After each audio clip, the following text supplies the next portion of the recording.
Goedemiddag iedereen en welkom op onze wekelijkse afspraak waarbij wij ons product Freestocks gaan voorstellen en waar uiteraard Tom Lassing zijn aandelen zal analyseren.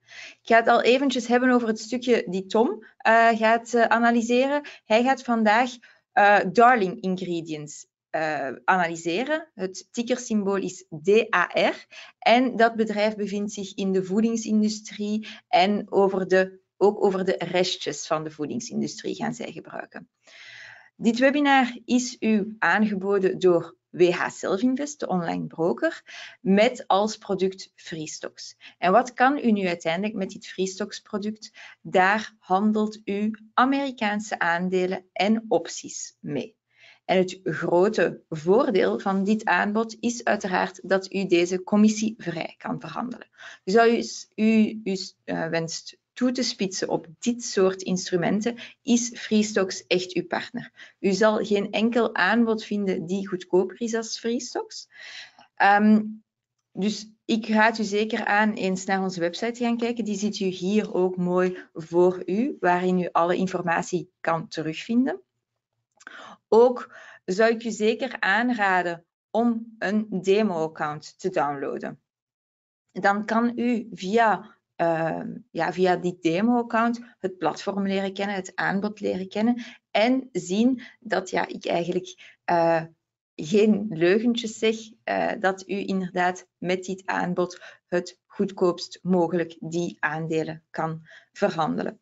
Ook als u gaat kijken naar wat eventuele andere neobrokers aanbiedingen kunnen doen, kijk dan eens zeker naar onze pagina van dat u heel veel geld kan besparen. Hier ziet u een 20-tal Amerikaanse aandelen opgelijst en bij ons betaalt u hier €0 of $0 voor. Bij andere aanbieders hebben zij een kleine commissie, maar eventueel een wisselkoerskost, die dat er dus toe leidt dat u toch wel aan een grotere commissie of een grotere kost zit om deze aandelen te verhandelen. Dus kijk eens zeker naar deze pagina. Het is echt de moeite waard. Dan geef ik het woord aan Tom, die zijn aandelen zal analyseren. Normaal gezien heb je het beeld, Tom. Ja, als het goed is, zie je het nu. Ja, inderdaad. Hartstikke mooi. Nou, welkom iedereen. Leuk dat je er bent. Ik ga het hebben over Darling. En dat is een bedrijf, dat zei Evelien al, die onder andere ook reststromen gebruikt. En we zien in de voedingsindustrie, maar ook de agrarische industrie, dat er steeds reststromen zijn. Wat doe je daar dan mee? Nou, en dat is dan voor hun het verdienmodel. Dat pakken ze op, daar maken ze dan weer producten mee en proberen dat dus zodanig te upgraden dat het meer waard wordt. Nou, is er wel een punt dat hoe interessant is dat nu in de tijd van Trump? Want het is een Amerikaans bedrijf en Trump die zegt, we gaan helemaal niks groens doen, dat is helemaal geen interesse. Nou, dat is voor dit bedrijf niet zo belangrijk, want die reststromen zijn er toch. Hun verdienmodel is dat je iets koopt, aanschaft wat bijna niks kost, want een bedrijf moet er vanaf. En dat je daar vervolgens iets moois van maakt wat veel geld oplevert. Dus wat Trump zijn beleid ook is, dat maakt op zich niet uit. Die reststoffen zijn er. Sterker nog, als er restricties worden weggenomen, dat mensen vuiler kunnen produceren, dan is dat voor hun niet erg, want dan hebben ze meer reststoffen. Dus in die zin is het een interessant bedrijf. Nou is het al wel zo van hoe interessant is het dan op dit moment? Nou, dat ga ik eventjes hier laten zien. Ik ga direct eigenlijk naar de koersgrafiek en dan zie je dat er een heel duidelijke dalende trend is. Dus dat moet je al weten. Van oké, weet dat het niet het moment is om het nu te kopen. Maar ik heb hier ook een lijntje getrokken, net boven de huidige koers. Dit is de huidige koers, die onderste horizontale lijn is de huidige koers. En daar net boven staat ook een lijntje. En dat lijntje erboven zit 32,75. Nou, als de koers nu boven die 32,75 komt, dan heb je dat die eerste, de twee dalen die hier zitten, die zijn dan doorbroken. dan heb je een eerste doorbreking. Een eerste zwaluw maakt nog geen zomer, maar ja, dat is dan toch een punt die zegt, oké, dan ga je waarschijnlijk verder omhoog. Dan gaan we minstens, zou je denken, naar deze lijn. Ja, en dan praat je toch al over rond de 40. Dus dan praat je al toch over een 20% die hier aan potentie zit. En stel je dan nog voor dat het echt de doorbreking is van de dalende trend, dan ga je nog verder. Dus ik zie hier een potentie in, technisch gezien, om te zeggen van nou, oké, dit zou wel eens kunnen, maar dan alleen als die 32,75 raakt. Dan eventjes naar, wat zijn er dan voor berichten de laatste tijd? Nou, dan gaan we een aantal vragen vanuit de pers, de financiële pers, zeggen ja, is dit, hoe is het aan het gaan? Is het een bull case theory? Is dat er zo? Wat is de reden dat het wat minder gaat? Nou, er zijn een aantal zaken waar ik jullie even op wil wijzen. En een van die dingen is dan dat we zien dat die koers, die gaat omlaag. Dat zien we hier in de waarde van het bedrijf, 5 miljard nog maar.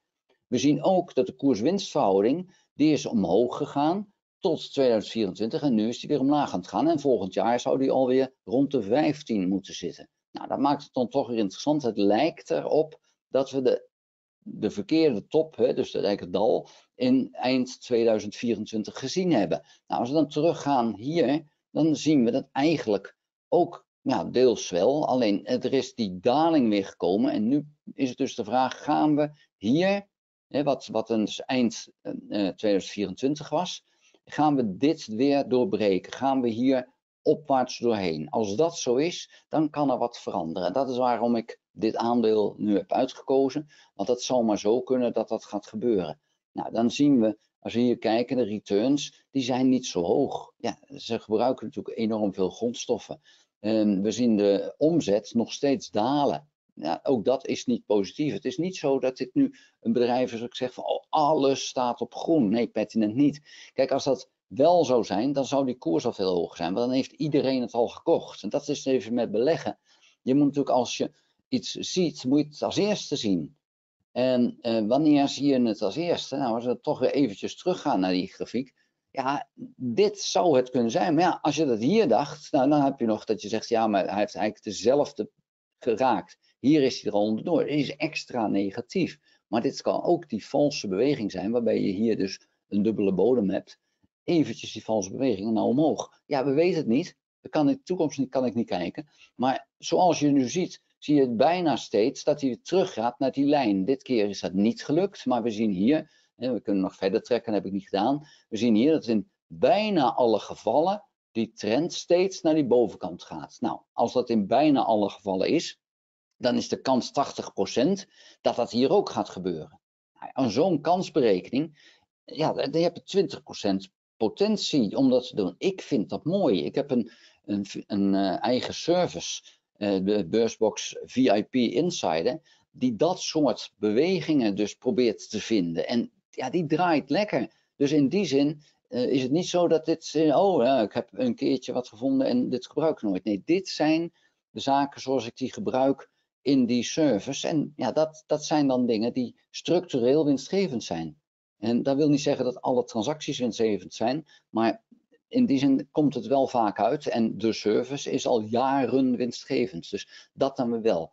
Gaan we even terug naar dat Darling verhaal voor wat betreft de gegevens. Dan zie je dat er een schuld is van een 4,2 miljard en er is in kas 75, 76 miljoen. Dus er is wel een forse schuld, maar de vrije kasstroom is 545 miljoen. Ja, daar maakt die schuld dus niet zo heel veel uit. Dat is eigenlijk meer, dat is juist positief, dat je met vreemd vermogen eigenlijk werkt en dus een enorm rendement op je eigen vermogen kan halen. En ze hebben dat wel nodig, want hun marges zijn natuurlijk flinterdun. En ja, dat bleek eigenlijk al net met de cijfers. Nou, eventjes naar de financials, dan heb ik iets meer gegevens. Ja, dan zie je, even kijken waar we zitten. De revenue, ja, die is dus iets omlaag gegaan en die ziet dus nu, de laatste 12 maanden is gelijk aan 2024 op dit moment. Dus daar hebben ze hier nog niet verder gedaan. Kijken we even naar de balans. Ja, ook dat is het hoogste 2023, 2024 is die even iets gedaald. Ik denk dus dat 2024 wel de bodem zou kunnen zijn. Ja, dat weten we pas in de toekomst, maar dat zou maar zo kunnen. Ik wil ook even naar een veel langer de grafiek. En dan moet ik even naar de all. En dan zie je dus dat we een enorme stijging hebben gehad. En als je dan op die lange termijn gaat kijken, dan hoop ik dat dat lijntje doet, laatst deed het lijntje niet meer. Dan zie je eigenlijk dat je niet zo heel gek ver zit. Het lijntje krijg ik niet voor elkaar. Waarom dat niet meer werkt, ik heb geen idee, maar dat wil niet meer bij mij. Maar op de lange termijn, als je hier die lijn zou trekken over die toppen, dan zie je, dan zitten we helemaal niet overdreven. Dit was overdreven. En nu zitten we op het gewone punt. Nou, als dat gewone punt, ja, dan betekent dat als het weer populair wordt, dan ga je weer verder omhoog. Maar ja, of dat zo is, dat zullen we moeten weten. Het is niet zo dat ik hier dus de zekerheid geef, dit gaat omhoog. Nee, ik weet het ook niet. Maar dit is in ieder geval niet een aandeel wat in deze fase zit, in die overdrijvingsfase. Want dat is dus zo vaak wat gebeurt. Oh, dit is zo mooi. En we gaan misschien nog wel hoger. Nou, hier kan je niet zeggen dat ik op een heel positief moment dit zeg. Een bank zou jou nooit op dit moment het advies geven om dit aandeel te kopen. Want een bank wil jou hier dat advies geven. En dan zeggen ze, kijk maar terug, dat is zo erg gestegen, alsof het altijd zo stijgt. Nee, dat is niet zo. Net zo min als het altijd zou dalen. Nou, dat hoeft ook niet, maar het is niet gezegd dat hij nu zo omhoog gaat, zoals ik al zei. Ja, dan verder even nog naar het profiel van het bedrijf. Het is gevestigd in Irving, Texas. En ja, er zijn dan een aantal mensen. Hier zie je dan dat ze het ontwikkelen, produceren en verkopen. Natural ingredients, ingrediënten van zowel eetbaar als oneetbaar restspullen. Deels maken ze er energie van. Nou, dat is een deel wat misschien nu wat minder interessant is, omdat Trump dat terug wil gaan draaien. En aan de andere kant maken ze er ook een heleboel andere dingen van die andere partijen in de voedselindustrie kunnen gebruiken. Olies, fertilizers, eten voor het vee, dat soort zaken wordt allemaal gemaakt. En ze hebben daar verschillende merken die ze daar in de markt zetten. En ja, weinig concurrentie. Dus in die zin is het is maar een 5 miljard bedrijf, maar het is in hun markt wel een grote jongen. En ja, omdat er zijn wel wat van die bedrijfjes, maar ja, dat is dan toch vaak een klein bedrijfje lokaal die daar wat doet omdat het lokaal wat is. Dit bedrijf is echt wel flink bezig. Dus in die zin is het naar mijn idee interessant. Het is een bekend bedrijf. Ja, ik wil niet zeggen dat het is niet zoals Tesla dat iedereen het kent, maar in de beurs is Darling wel een bekend bedrijf. Dus in die zin, het is niet zo van, nou, nog nooit van gehoord. Nou is dit in Nederland en België wel zo, dat je zegt, nou Darling, ik weet niet of ik daar wel eens van gehoord heb, maar in Amerika is het wel een bekend bedrijf. Men kent het. Ik zal niet zeggen dat ze het dagelijks zien, maar ze kennen het. Ja, wat moet ik daar nog meer over zeggen? Ik ga heel eventjes naar de analyse. En we zien wel 9. En dan is het wel interessant. Ik heb dat nog niet gekeken. Ja, dan zie je dat wel de trend, de earnings per share trend, die is wel flink omlaag. Dus ze waren 90 dagen geleden veel enthousiaster. Dat dan helaas wel. En dan is het grappige eigenlijk, dan toch weer eventjes terug naar die koers. 90 dagen geleden, dat was dus in feite hier, daar is het omhoog gegaan, toen is het toch omlaag. Dus ja, je ziet dan nu toch wel dat stukje herstel. En ik heb de aandelen uiteraard nog niet, want ja, wat ik al zei, het heeft nog niet mijn koopmoment geraakt. Als hij dat doet, is de kans wel aanwezig dat ik ze dan ook koop. Want dit past precies in mijn strategie die ik heb voor de betaalde service. Dus weet dat ook. Maar ik heb deze aandelen nu dus niet. Ik heb ze al wel eerder gehad overigens. Dus in die zin is het een aandeel wat ook ik gewoon goed ken. Evelien, zijn er vragen? Ja, Tom, er zijn inderdaad een paar vragen. Eén vraag voor u is, we zien dat u de grafieken op 1 dag zet, of de kaars op 1 dag zet. Doe je ook soms korte termijn analyses, eerder op 1 minuut of 5 minuten of enkel die dagkaarsen? Nee, dit gaat echt over aandelen en dat is echt wel voor een langere termijn. Ik doe niet aan die daghandel. Kijk, op het moment dat ik dit aandeel zou kopen op 32,75 en de volgende dag staat op 40, dan verkoop ik de volgende dag. Maar mijn analyse is op de wat langere termijn wat rustiger. En ik hoef ook niet iedere dag te kijken. Ik kan ook zeggen, nou, kijk 1 keer per week even hoe het ervoor staat.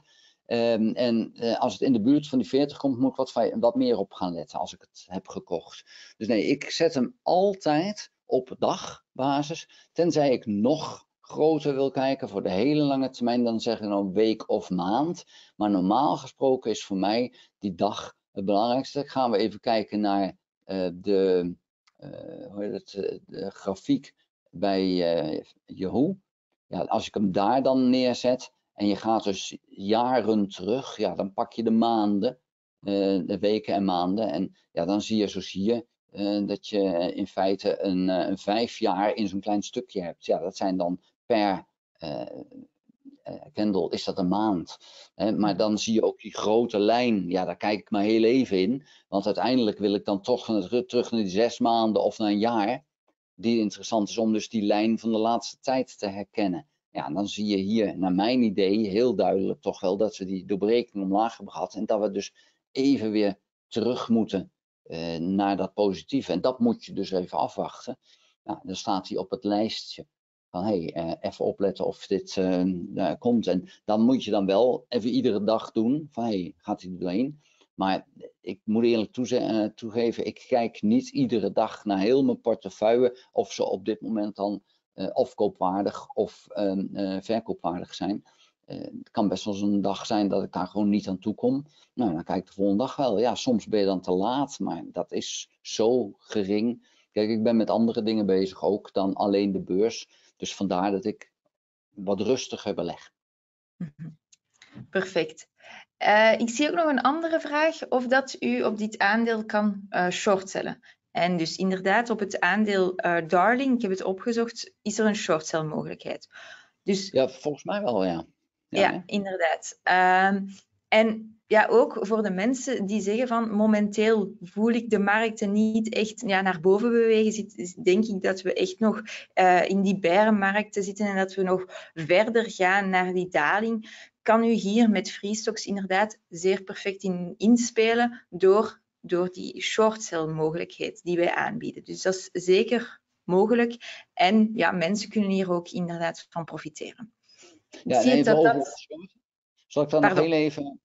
als je short gaat, moet je er wel rekening mee houden dat je dan die aandelen in feite moet huren of lenen. Ja. Dus daar zit wat kostenpost in. Die moet je wel goed maken in die weg omlaag. Maar Darling is wel zo groot dat die kosten vrij gering zijn. Ik heb dus recent 2 keer short positie in DJT genomen. En die aandeelhouders, dat is natuurlijk de fans van Trump, die waren heel erg van, hey, ik ga ze niet beschikbaar stellen, die aandelen. Dus ik moest veel geld uitgeven om die aandelen te kunnen lenen, om short te kunnen gaan.